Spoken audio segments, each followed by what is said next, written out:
Kim Chiu at Paolo Avellino, nakatagong video ipinasilip ng kanilang kasama, Darren namimiss na si Kim.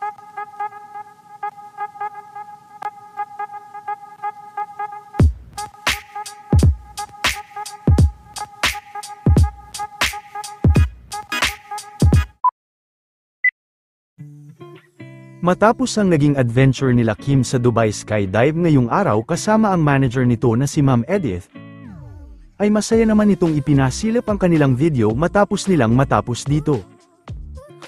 Pabiro din na hirit ni Kim na dapat umanong naka one-piece swimsuit kapag magda-dive. Dapat kasi pag nag-skydive, one-piece swimsuit. Yes.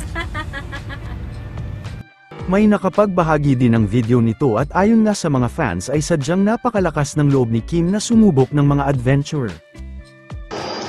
Kim is in the house. Inilabas din ni Mr. David ang nakatagong video ni Kim at Paolo Avellino habang sila ay nag-workout at nagja-jogging ng magkasama.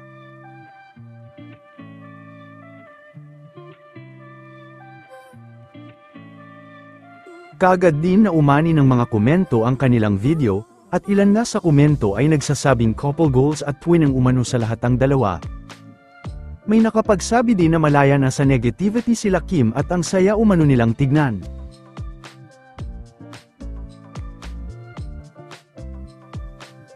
Samantala habang nasa ibang bansa pa si Kim, ay hindi naman napigilan ng bestie nito na si Darren Espanto na mamiss ang kanyang bestie.